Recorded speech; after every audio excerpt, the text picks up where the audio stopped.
Yeah,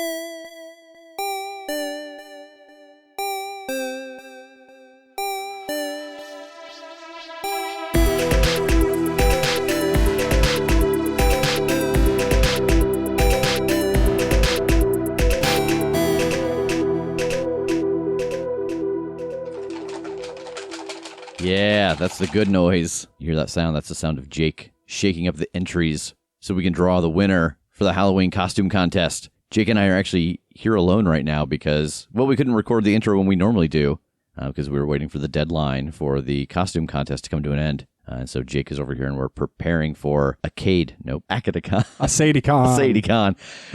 For a catacon and realized that we should record this intro before the episode goes out. Just a couple things before we get to the drawing. If you head over to our Reddit page, r/the Critshow, Syndactyl, one of our mods over there, is doing an art contest. He's going to try to run this, I think, every 2 months, and there will be a theme, and the prize will go along with the theme. And the theme this month is Werewolf TJ, and the prize, I believe, a Monarchs of the Moon shirt. So if you head over to our subreddit, you can find all the details for the art contest there. And if you haven't subbed on Reddit, you should do it anyway, because there's some other cool stuff that gets added there. And please try not to draw him too muscular. Like, I know it's hard not to draw TJ super buff and muscular like he is in real life, but just try and keep him lean. You know, he doesn't feel comfortable when people really highlight his bulging, powerful muscles. Yeah, more werewolf-like. Unless just mortal man TJ. Yeah. Greek godlike. Yeah. Less Were-Hulk TJ.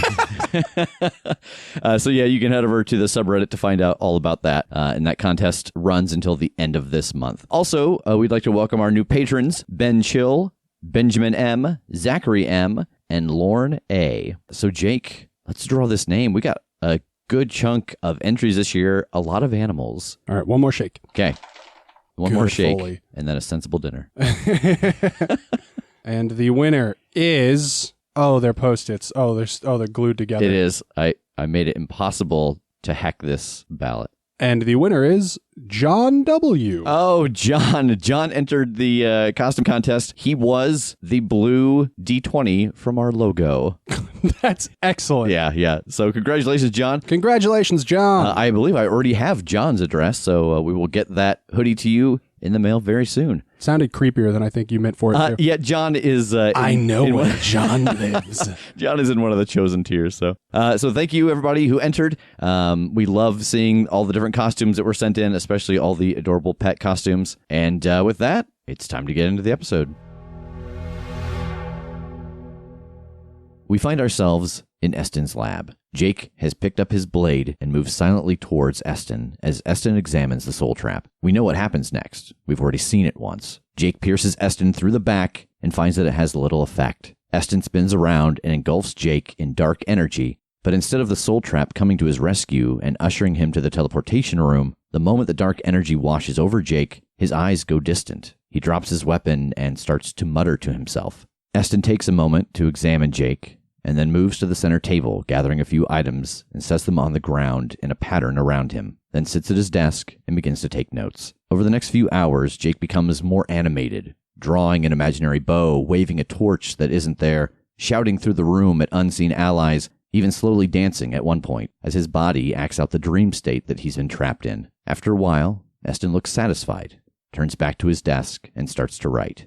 So, Jake, you are dancing with this small ghost girl, and this weird vertigo comes over you, and your eyes get hazy and blurry for a moment, and then they clear, and you're back in Eston's lab, and he is sitting at a desk with his back to you, writing. I mean, I pulled off my plan, like, almost to perfection, and it clearly didn't help. So I think I'm going to take a moment to kind of resolve what just happened in my brain. Yeah. I think I get it. Yeah, that you thought that you were free and something happened. And yeah, and it seems like that was all, a vision or an illusion or something. So I guess I'm just going to speak up. Hey, was that, did you put me in a magic trance? Did everything that just happened to me not happen? Oh, you're awake. And he turns around and looks at you from his desk. Yes, that's quite accurate. You seem to be aggressive towards me, so I just put you into a little bit of I wouldn't call it a trance. It's kind of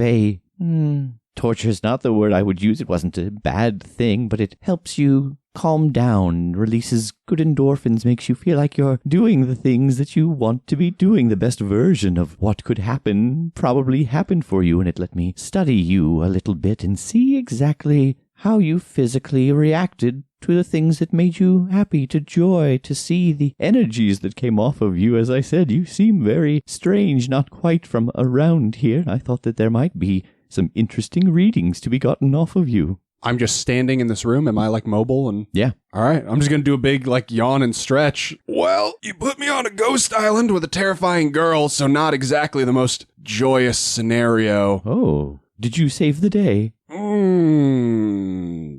Yeah. Oh, there you are. What'd you learn? Oh, I learned that there's something extra about you. Yeah, I am extremely extra. Oh, girl, don't I know it? You have a capacity for endurance unlike anyone I've ever seen. Most people would stay inside of that vision for days, weeks, months. Ooh, I've only been in it for a couple of hours. God, really? Yeah. So what now? Are you going to put me back in? Or are we going to talk? Or do you need to hear anything from me? I'm just curious about what your process is, your methods. Oh, well, there are any number of tests I could put you through to see how your body reacted, your mind, which direction it would bend before it broke. I always find that very fascinating. Mm-hmm. Me too. Sonic Scream. No, I'm pretty resolved to the fact that I cannot fight this guy. I live with this man now. I don't know what to do. I want to look at like the stuff around me and see if I can understand like what exactly he did to me. Like he explained that he put me in a vision, but like I know that there's shit on the ground around me, and I saw this black energy. I want to see if from observing that and thinking about it, do I know what exactly that was? Yeah, so as you look around, the thing that I think with the conversations you've had and the stuff that you've studied, the thing that you notice is that on the ground, what is around you are a couple of the very small white gems, the ones that you know deal with life. I don't know what to do, man. I don't. I'm trying to think of what to do, but all I can think is just to walk back to my cage and shut the door behind me. I know an Eston who's a lot like you. Oh, is that why you're... Are you from another world? No, I just know like another person with the name Eston. Oh, is that so? Yeah, who's similar. No, another world. What? There are many other worlds. I have been given gifts through many of them. I have traveled to them not for long because the body does not take well to being exposed to new places that it was not built for. It'd be like going into the vacuum of space. Like where? Oh, come here, come sit. And he stands up and he moves next to the desk and gestures to the chair. I'll go sit at the desk. And as you sit down, he pulls out a very large tome and he starts to flip through the pages and he starts showing you drawings and sketches of different land masses, of different creatures, of different people, items. It is like he has made a catalog of all the things he has seen, and they are all labeled with different numbers at the top. Do any of them look like Earth? They do not. You know the number for Earth, and you don't see it in the numbers at the top of these pages as you flip through. This is a hell of a thing. Yes, it changed my perception of the world and how I see everything in it and around it. So are you just in pursuit of knowledge? Is that just what you're going for? You want to learn? Yes, I want to learn. I want to understand. Understanding is often the key. It's often also the end goal. I mean, is it just for you? Now it is just for me. It was once a man set me on a path to tell him the things that I had learned, and we had worked together to understand some of the things out there in the universe, but he cast me aside when he thought he had found an easier method, and so now I work alone. I will show them the things that they could not behold, and I will understand many of the answers around the worlds and the universes all the way up into the infinite. You talking about Benari? Yes, Benari. Okay, we can help each other, Eston. I also don't like Benari. Boy, really?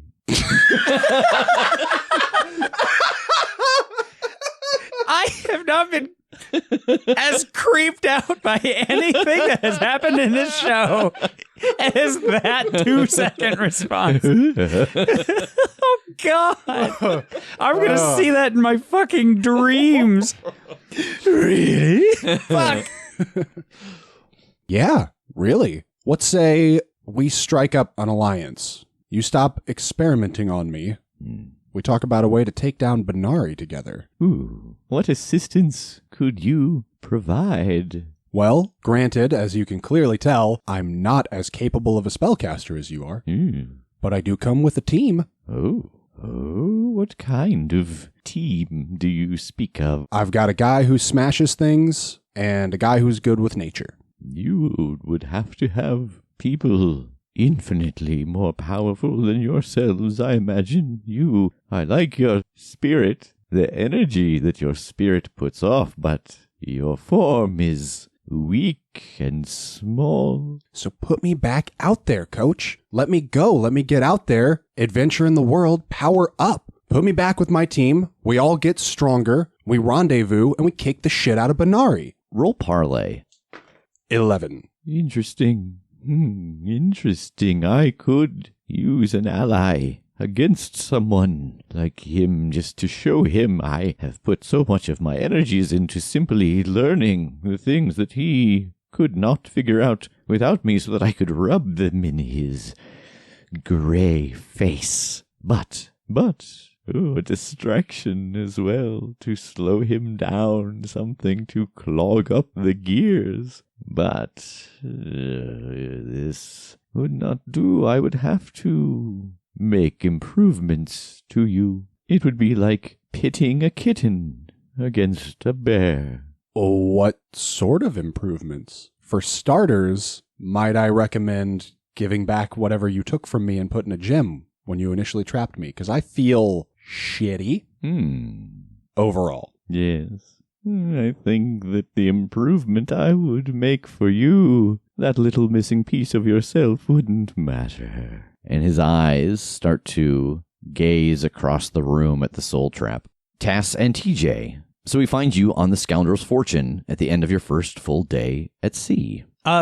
Before we jump in, did we actually level up, since that was sort of pretendy time? Okay, yeah, so that's a good question. We should talk about this. So yes, the two of you at the end of this day will have leveled up. This is the end of the day. You're getting ready to have a meal. You're getting ready to go to sleep. So if you have everything, which we've already actually gone through, yes, you do level up. Okay, cool. So is there anything you two want to do in particular this evening before you head to bed to get up for what will be your third day on the Scoundrel's Fortune, your second full day at sea? I think a little bit of paranoia has me checking over the ship again. I have no idea how that explodey crate got on, and so there's just that idea of, is something following us, or is something magicking something here? So that would be a priority for me. Yeah, so you go down to the area where that crate was at. Roll Discern Realities. Oh, good. 6. Yeah, so as you look around down here, you don't see any indication of how this got here. Anything that may have tipped you off was lost in the explosion. That whole section had to be rebuilt after it was lost, so there's no clues to be found. Awesome. I was just waiting for roll a d20, and that's how many more times you explode on the ship today. Yeah, you go back down, and there's another crate there, right in the exact same spot. Well, I'm going to open it. TJ, is there anything you're doing this night? I think I'm just going around checking the ship for any more damage that, we fixed it up and everything, but it seemed like it was a patch job. So I was thinking maybe I could help to double secure some of that. Okay, yeah. So you go around the ship and spend the evening doing some of the more fine-tuned repairs. making things level and flush as opposed to just making it seaworthy. And so that actually speeds up their process. You guys have dinner that night. The captain comes by and thanks you for your help. But yeah, I think you go to bed unless there's anything else you want to do. No, I don't think so. So the next morning, you guys head back to your normal jobs, and I'm going to have you roll Undertake a Perilous Journey. Okay. Well, that's not great. That's a 5. 11 for scouting. Okay, and I assume that TJ is still the trailblazer since he is working the rigging, and Tass is the scout since he is up in the crow's nest. Indeed. Yeah, and I envisioned this since I failed, that I'm like trying to hang off the front of the ship, trying to move water out of the way. just like, get out of the way, water. Yeah, so you do slow down the process. It's going to take a little bit longer to get through the full journey. But Tass, the thing that you notice as the day goes on is that in the distance, maybe half a mile to the northeast, you see a ship just stopped in the middle of the water, and it is right next to another ship. And one of them has a sail that you recognize. It is dark fabric with a moon painted on it. Well, I've seen that. All right, I'm going to ring the alarm bell and slide down to report. What's going on? Looks like the Monarchs of the Moon are out there again. They're next to a still ship. Oh, is that right? Yeah, I don't know what you guys want to do about that. If we're going to avoid altogether, or I assume they're raiding somebody, we could potentially get the drop on these guys and help out. Well, I mean, really, you're our fighters. If you want to stop and check them out, I'm more than happy to. TJ, you want to stop slapping the water and get in a fight? I mean, I have no problem with it, but it could be dangerous if we're not careful. Oh, I mean, it's going to be dangerous, but they look engaged. I think we have a good chance of doing some damage. Then yes, let's get back at these jerks. All right, so you guys let the captain know, and he starts to adjust the course and head towards the Monarchs of the Moon ship. It doesn't take very long for you to get there. Where are you at as it approaches? I'm on one of the guns. Yeah. I feel like I would take the form of something to fly out and try to scope out exactly what's going on. Okay, so roll your shapeshift. These dice are just failing me utterly today. That's a 5. All right, so what were you trying to turn into? I think a hawk. Okay, so what I imagine is that on this fail, you're trying to become something that is conspicuous in the sky over the sea, and what you become is like a brightly colored condor. Good. Okay. But you start to fly out that direction, so roll discern realities. I mean, my God. I am melting this orange die down because it has rolled literally a 1 every time except for my scout so far. No, don't do that. You'll catch up with me and Jake eventually. Oh my God, that's a 6. He has a good point. You're power leveling. So as you start to fly out that direction and circle around, you hear the sound of wood creaking and starting to snap as the Scoundrel's fortune is stopped dead. TJ, on board, you are shifted to the side as the ship stops. Oh shit. Captain, what happened? I don't know. Something stopped us dead. You hear that sound? It sounds like the boards are trying to give way. Oh no. I guess I want to do, because I've seen it in Sea of Thieves. I want to jump in the water and see what's underwater. All right, so you leap into the sea. Roll discern realities. Oh boy.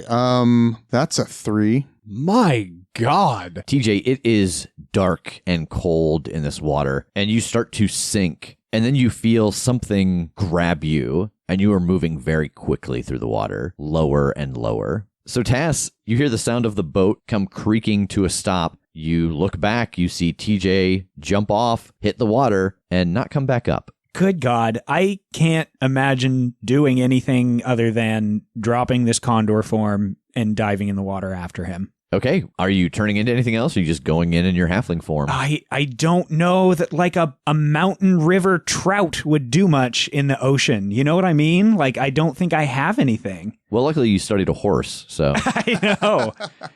I think the only thing that occurs to me is to try to just turn into, like, humanoid water and see if I can use that to move through the space faster, even though it's not going to be ocean water. It'll just be creek water, I guess. Right. Mountain spring water. Yeah. Okay, so roll it. And this is using your thing talker that lets you become elements or elementals of that element. Exactly. Come on, for God's sake. I cannot even believe. What is that, like 4 or 5 in a row? Not in a row, but almost. Of the 6 rolls I've done, that orange die has been a 1. So that brings me up to a 4 for 1 hold. And whatever else you got for me. I can't imagine anything other than you just turning into water and being dispersed in this ocean. Oh, God. I one-shot killed myself. So did I, so it's okay. Yeah. So, Tass, I think you try to transform into the water from your homeland, and instead of the river water, you turn into the water from the hot spring that you have described where the council would meet. Oh, no. And so you're too warm to go deep. Oh, my God. You can't get low, but you are in the water. You are a water elemental, but you're having a struggle getting below the surface because you are the warmest water here. Good God. So what would you like to do? I guess I want to try to spot him to see if he is embattled or something, and that's why he hasn't come up. I don't think there's a role for this. If you're just looking to see if you can see him, you don't see him anywhere. Then I just want to take in my surroundings in general. What am I seeing at all? Roll discern realities. I'm giving the set of dice one more chance, Mm-hmm. and then I might actually melt them. Okay, here we go. Yes, that's a threat.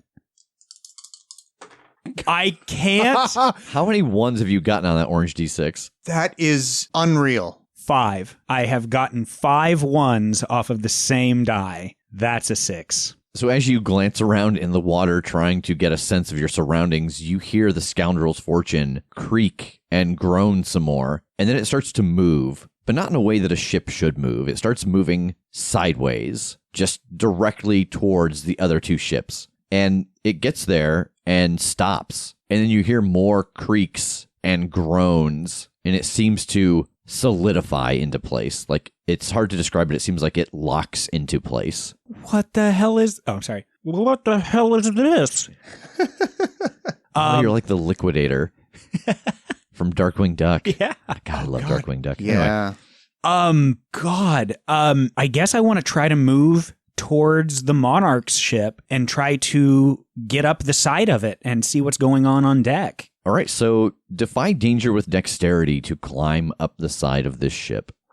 That's a 7. So you can climb up the side of the Monarchs of the Moon's ship. And to be clear, it is the one in the center of these 3 ships now. So you can get up to the top and get a look around. But you're going to notice that in your transition from Condor to Water Elemental, you dropped something and it'll be at random. You're going to draw unwanted attention, or the crew is going to be so busy dealing with what's happening on the Scoundrel's Fortune that no one but the captain will be able to join you here to look around. I really like that last one. That partially, that seems like that could be maybe better for the Scoundrel's Fortune overall if there's more people staying over there to kind of maintain.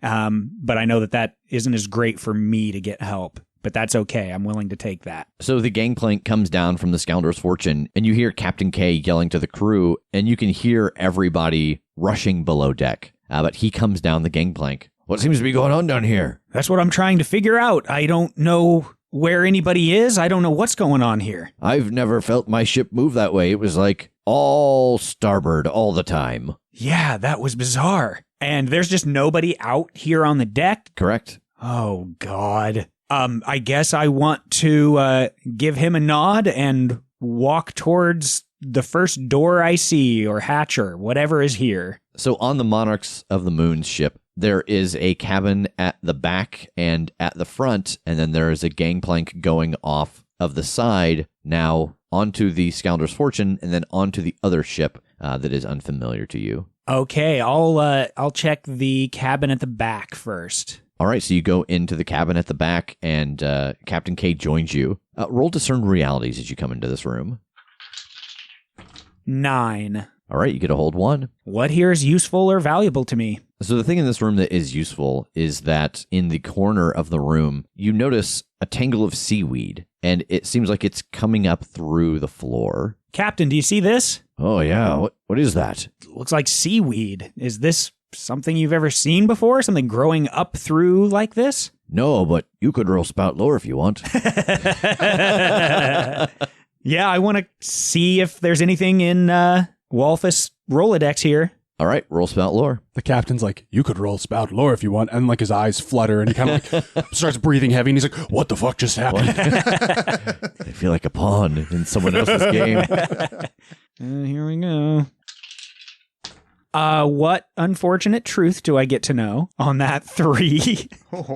So with a 3, the thing that you know is that this is a type of seaweed called hydrovines. And what they do is latch into a ship and pull it under the ocean's waves. TJ, you have fallen into the water and started to sink and then felt something grab you and start to pull you deeper. And the water rushes by your eyes, making it impossible to see. Your ears start to pop as you get pulled lower and lower, and your breath starts to run out. And then all of a sudden you can breathe as you're thrown onto your back onto a hard surface. What are you doing? I'm opening my eyes to see what's up. You see a ceiling above you, and you're just laying on your back, gasping for breath. I want to get up. Is whatever's holding me still holding me? Yeah, so you go to get up, and you hear... Holy,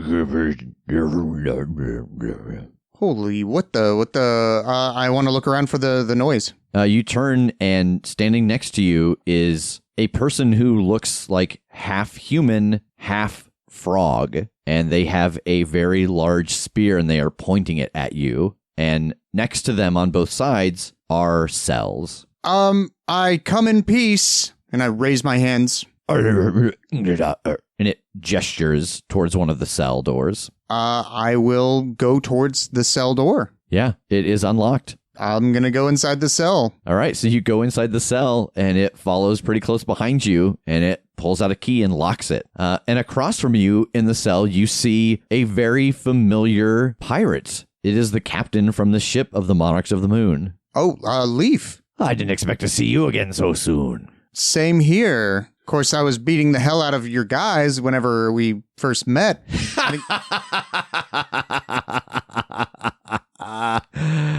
Yeah, beating the hell out of my guys. Yeah, I was. I trashed most of them. Yeah. I don't know why you're laughing.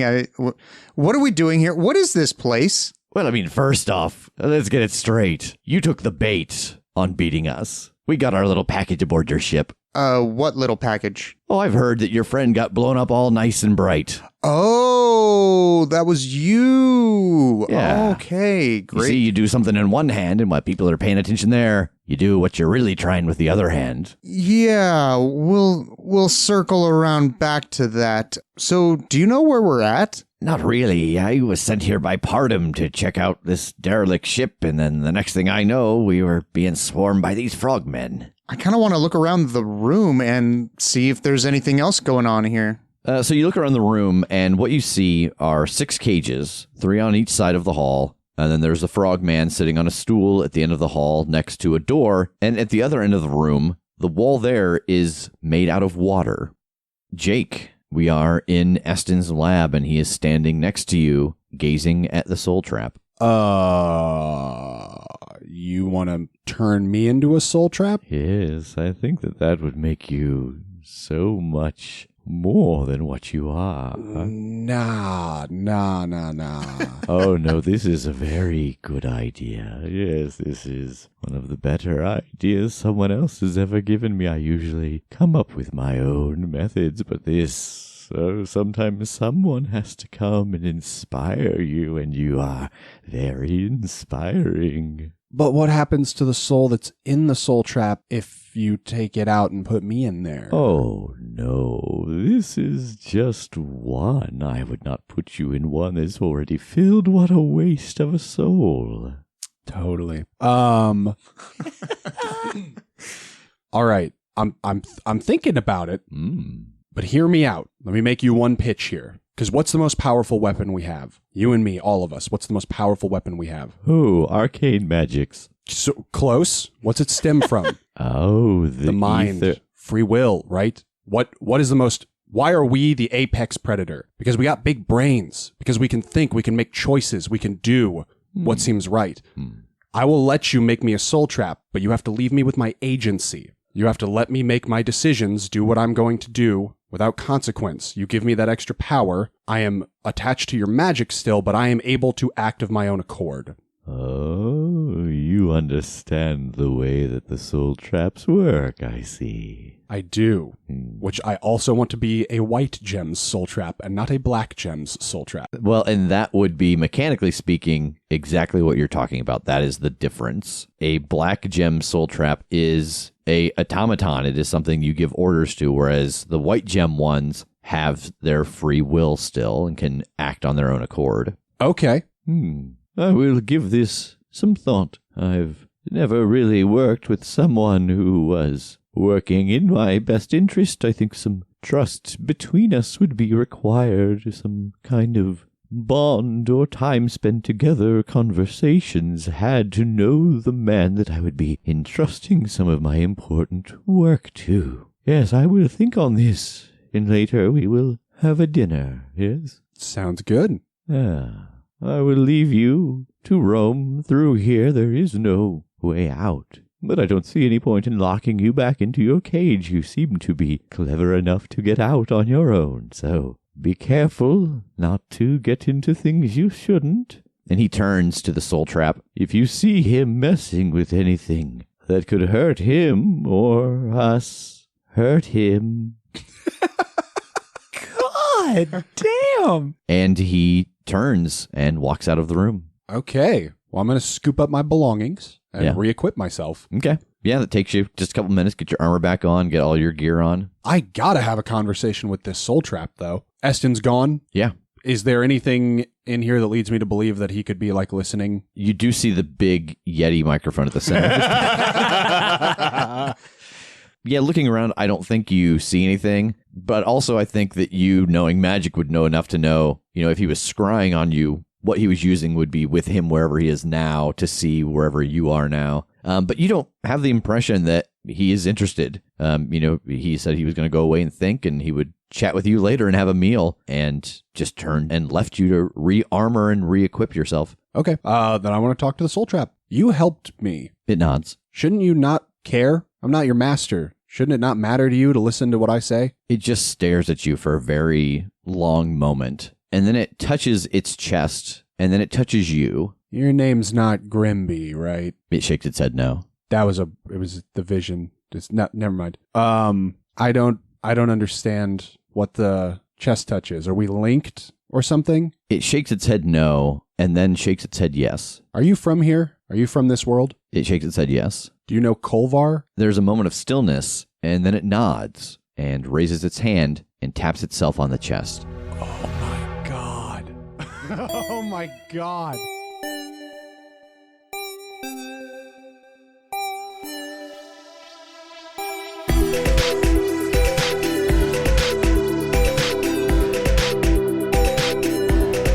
The Crit Show is a Critshow Studios production, edited and produced by Brandon Wentz with music by Jake Purley. You can find more information about us at thecritshowpodcast.com. To keep up to date with upcoming live shows, contests, and other special events, follow us at The Crit Show on Facebook, Instagram, and Twitter. For even more weekly content, join us at patreon.com/thecritShow.